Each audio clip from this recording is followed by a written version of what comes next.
मित्रों राधे राधे। मित्रों आपको मालूम है कि जीवन जो है सब कुछ खोने का और खो करके सब कुछ पाने की एक कहानी है। और मकर राशि के साथ ये कहानी कुछ ज़्यादा ही फिट बैठती है। आपको मालूम है कि मकर राशि के स्वामी आपके शनिदेव हैं और शनि सूर्य के पुत्र हैं, तो शनि राजा के ही पुत्र हैं, तो इसलिए वो भी राजा कहलाएंगे या राजकुमार कहलाएंगे। लेकिन याद रखिए, सूर्य ने तो अपने पुत्र शनि को त्याग दिया था। तो पहले तो वो राजा थे, उनके पास सब कुछ था, लेकिन जब सूर्य ने अपने पुत्र को ही त्याग दिया तो शनि ने जीवन में घोर गरीबी, अपमान, पीड़ा, तिरस्कार ये सब कुछ झेला है और ज़्यादातर अपना जीवन गरीबी में ही बिताया है। तो मतलब पहले उनके पास सब कुछ था, वो राजकुमार थे, लेकिन बाद में उन्होंने अपना सब कुछ खो दिया। लेकिन अंतिम समय में जा कर के उनको बुद्ध ने राजा बनाया और शुक्र का साथ मिला, तो जितना कुछ उन्होंने खोया था उससे कई गुना ज़्यादा वो प्राप्त कर लिया। यही मकर राशि की पूरी कहानी है कि वो पहले सब कुछ आपके पास था, फिर सब कुछ आपने खो दिया, फिर सब कुछ कुल मिला के आप पा गए। तो मकर राशि वाले जो थे, पहले उनके पास सब कुछ था आपके पास, लेकिन सन की 7.5 में आपने अपना सब कुछ खो दिया। और अब ये समय आया है जब कि जो कुछ भी आपने खोया है उससे कई गुना पाने का वक्त अब आ गया है। तो मकर राशि की ये अंतहीन एक कहानी है कि पहले सब कुछ होता है, फिर सब कुछ खो दिया जाता है, फिर उससे भी ज़्यादा सब कुछ पा लिया जाता है। तो आपको ये कैसे पाएंगे, कितना पाएंगे, किस प्रकार पाएंगे, आज की इस वीडियो में बहुत विस्तृत रूप से हम इसकी चर्चा करेंगे। तो मित्रों आपसे मेरा निवेदन है कि अगर आपको वीडियो पसंद आ रहा हो तो कृपया आप वीडियो को लाइक, शेयर और सब्सक्राइब ज़रूर करें। ज्योतिष से संबंधित आपका कोई भी प्रश्न हो तो ये मेरा नंबर दिया गया है, आप इसमें कांटेक्ट भी कर सकते हैं और आप इसमें अपना मैसेज भी कर सकते हैं, लेकिन शुल्क लागू रहेंगे। तो मित्रों यही जो कहानी मकर राशि के आपके साथ दोहराई जा रही है, तो याद रखिए उस कहानी का द एंड होने का आ गया है समय।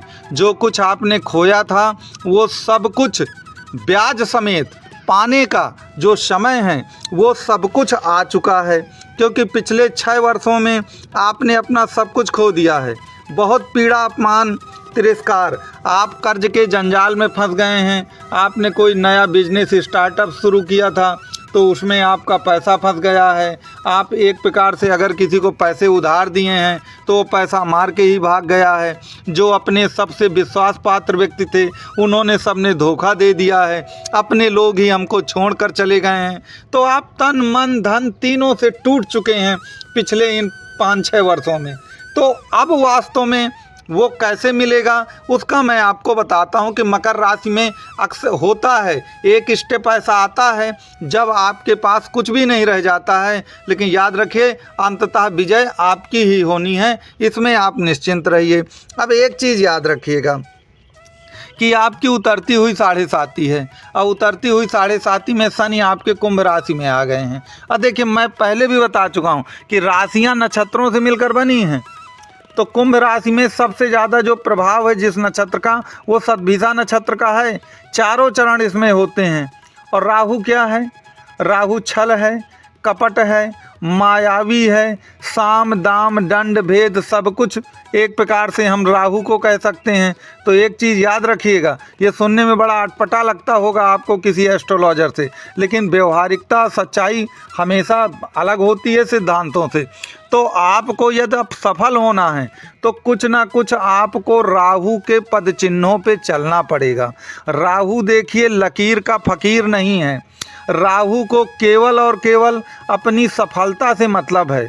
उसे रीत रिवाज, दुनियादारी, सत्य असत्य, नैतिक अनैतिकता, इन सब चीज़ों से बहुत कुछ मतलब नहीं रहा है राहु का। राहु को सफलता चाहिए, वो चाहे साम दाम दंड भेद से किसी भी तरह से मिल जाए, लेकिन सफलता मिलना चाहिए। तो देखिए आपको सब कुछ मिलने जा रहा है, लेकिन आपको लकीर का फ़कीर नहीं बनना है।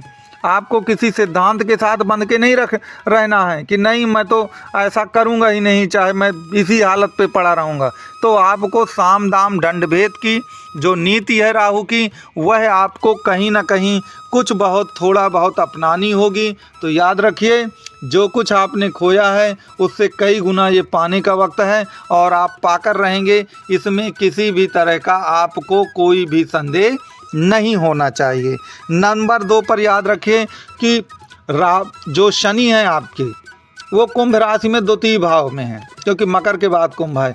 और द्वितीय भाव काहे का होता है? वाणी का होता है। तो याद रखिए इस समय आपके वाणी में वो गजब का चुंबकत्व आ जाएगा, ओज आ जाएगा कि आप अपनी वाणी से दूसरों को अपनी तरफ आकर्षित भी कर लेंगे और अपनी वाणी की शक्ति से ही याद रखिए आप बहुत बड़ा लाभ कमाने जा रहे हैं। क्योंकि वाणी का प्रतिनिधित्व कौन करता है? बुध महाराज करते हैं। और मिथुन राशि जो होती है वो गले का प्रतिनिधित्व करती है।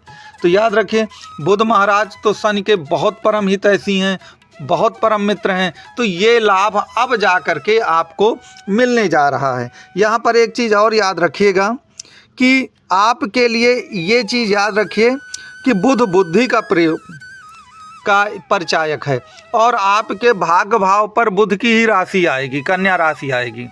बुध की राशि कन्या राशि आपके 9वें भाव पर आएगी। तो यदि आप कुल मिलाकर के मकर लग्न या मकर राशि के जो भी हैं, तो ये चीज़ याद रखिएगा कि बुध क्या है? बुद्धि का प्रतीक है। आपने देखा है एक मजदूर दिन रात मेहनत करता है, लेकिन वो कितना कमा के घर लाता है? शायद वो 2 जून की रोटी नहीं का बंदोबस्त नहीं कर पाता है। वहीं एक व्यक्ति बुद्धि का काम करता है और बुद्ध विवेक से वह एक ही दिन में हज़ारों और लाखों रुपया कमाता है। तो यहाँ पर आपको ये बात थोड़ा सा याद रखनी है कि अगर आपको भाग्य का साथ चाहिए तो आपको बुद्ध के हिसाब से काम करना होगा। और बुद्ध क्या हैं? बुद्ध तो वाणी के प्रतीक हैं। बुद्ध क्या हैं? बुद्ध बुद्धि और चतुरता के भी प्रतीक हैं। तो आपको हार्ड वर्क से ज़्यादा स्मार्ट वर्क करना पड़ेगा। अगर आप हार्ड वर्क से ज़्यादा स्मार्ट वर्क करते हैं तो याद रखिए आपको सफल होने से इस दुनिया में कोई भी रोक नहीं पाएगा और आपको ऊंचाइयों बुलंदियों पर जाने से भी कोई रोक नहीं सकता है। यहाँ पर एक बात आप और याद रखिए कि जो भूमि भवन वाहन का सुख है, भूमि भवन वाहन का सुख है जो कि आप चाहते हैं, याद रखिए वहाँ का जो स्वामी होता है वो मंगल होता है, चतुर्थ भाव का। तो चतुर्थ भाव देखिए मंगल शनि के थोड़ा सा दुश्मन आप कह सकते हैं, लेकिन जीवन का जब सेकंड हाफ आता है तो याद रखिए गंभीरता बहुत ज़्यादा आ जाती है जो मकर राशि के लोग हैं। तो एक चीज़ याद रखें कि फर्स्ट हाफ में भले ही आपको भूमि भवन वाहन के लिए काफ़ी दिक्कतों का सामना करना पड़ा हो, लेकिन यदि आपकी उम्र अब कुल मिला के 40 के ऊपर पहुंच गई है तो याद रखिए कि भूमि हो, भवन हो, वाहन हो, इन सब का जो सुख है वह मकर राशि के लोगों को मिल कर के रहेगा। क्योंकि यही वो समय है जो जीवन का आपका गोल्डन टाइम साबित हो सकता है। तो आप इस समय का सदुपयोग करें, जो मैंने बताया है उस पर आप अमल करें। फिर भी आपको लगता है कि नहीं कुछ प्रश्न अधूरे रह गए हैं, पूरे नहीं हैं, तो यूट्यूब का कमेंट बॉक्स है उसमें आप कमेंट कर सकते हैं। और इसके सिवा मेरा ये नंबर फ्लैश हो रहा है, दिया गया है। आपकी जो भी क्वेरी हो आप इसमें पूछ सकते हैं। कुंडली या ज्योतिष से संबंधित आप कोई भी परामर्श चाहें तो इस नंबर पे कांटेक्ट कर सकते हैं या व्हाट्सअप कर सकते हैं। लेकिन इतना ज़रूर याद रखिए कि शुल्क उसमें लागू होगा। तो मित्रों, मेरा ये वीडियो देखने के लिए आपका कोटि कोटि धन्यवाद है।